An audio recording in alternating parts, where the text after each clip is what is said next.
The nightmare in Gaza is now entering an atrocious, abominable second year. This has been a year of crises: humanitarian crisis, political crisis, diplomatic crisis, and a moral crisis. Over the last year, following the horrific terror attacks perpetrated by Hamas on 7 October, Gaza has become ground zero to a level of human suffering that is hard to fathom. More than 41,000 people have been reportedly killed, mostly women and children. Thousands more are missing and believed to be trapped under the rubble. Virtually the entire population has been displaced, and no part of Gaza has been spared. Journalists have been killed at a level unseen in any conflict in modern times. And humanitarians, those who have dedicated their lives to helping others, are facing unprecedented epic dangers. A record number, including so many members of our UN family, have paid with their lives. The vast majority of those killed were part of the backbone of humanitarian relief operations in Gaza, UNRWA.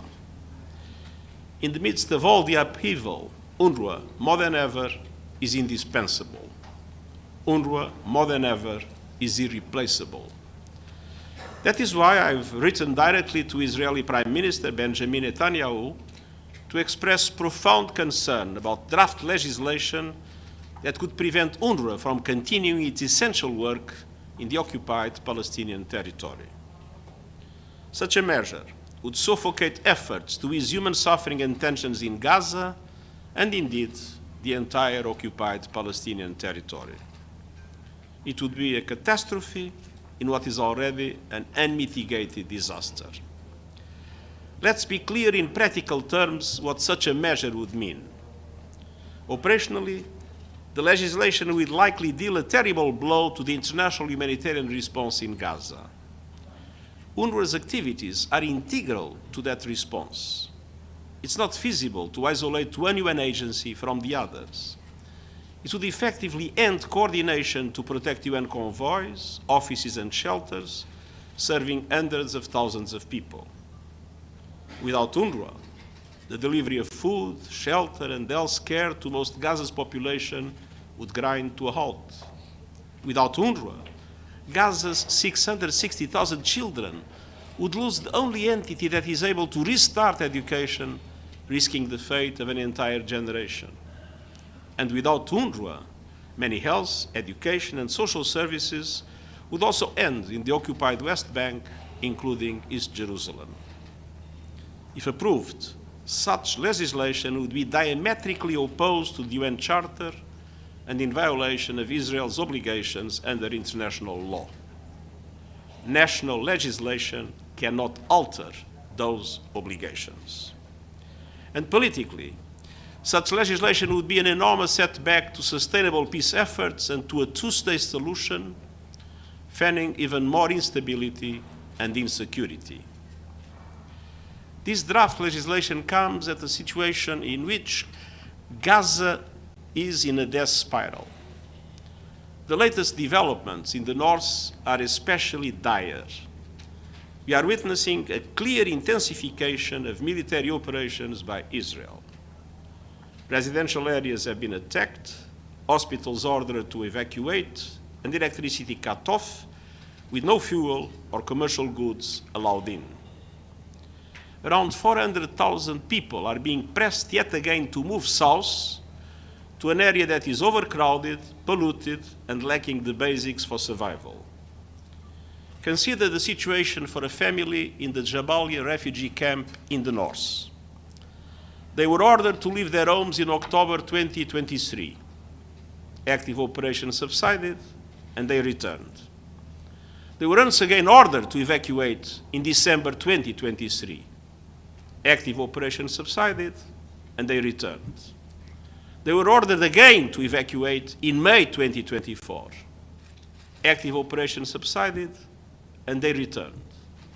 And just these months, they were once again ordered to evacuate. The conclusion is clear. There is something fundamentally wrong in the way this war is being conducted. Ordering civilians to evacuate does not keep them safe if they have no safe place to go and no shelter, food, medicine, or water. And no place is safe in Gaza, and no one is safe. International law is unambiguous. Civilians everywhere must be respected and protected, and their essential needs must be met, including through humanitarian assistance. All hostages must be released, and I strongly condemn all violations of international humanitarian law in Gaza. Meanwhile, southern Gaza is overwhelmed.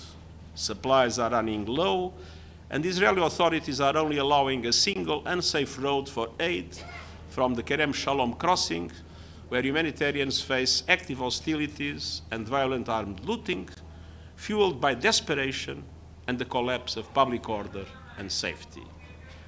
I've warned for months of the risks of the conflict spreading, and the Middle East is a powder keg with many parties holding the match.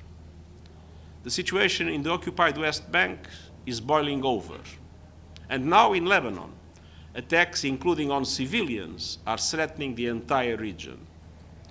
Over the last few days, exchanges of fire between Hezbollah and others in Lebanon and the Israel Defense Forces have intensified across the blue line in total disregard of Security Council Resolution 1701 and 1559. Large-scale Israeli strikes deep into Lebanon, including Beirut, have killed more than 2,000 people over the last year and 1,500 in just the past 2 weeks alone. The toll has already surpassed the 2006 war in Lebanon. Attacks by Hezbollah and others south of the blue line have killed at least 49 people over the last year. Lebanese authorities report over 1 million people have been displaced in Lebanon and 300,000 people have fled into Syria.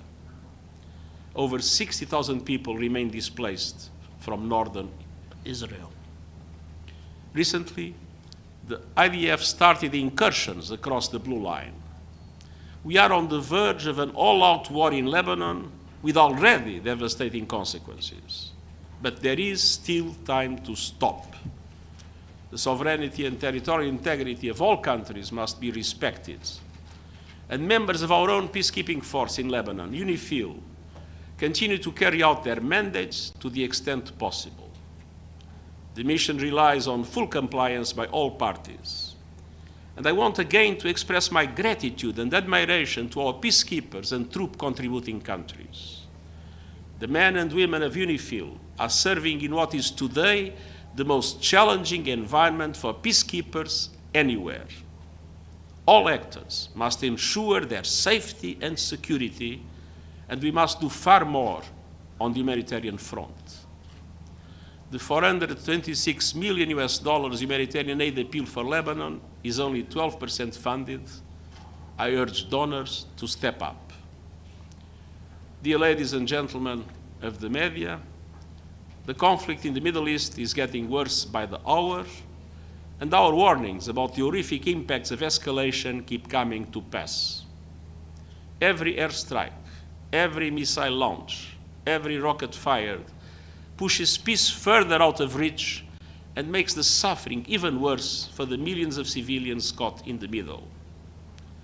That is why we cannot and will not give up on our calls for an immediate ceasefire both in Gaza and Lebanon, the immediate and unconditional release of hostages, and the immediate life-saving aid to all those who desperately need it. And that is why we cannot and will not give up on our calls for irreversible action for a two-state solution between Israel and Palestine. All people in the region deserve to live in peace. Thank you. Thank you, Nabil.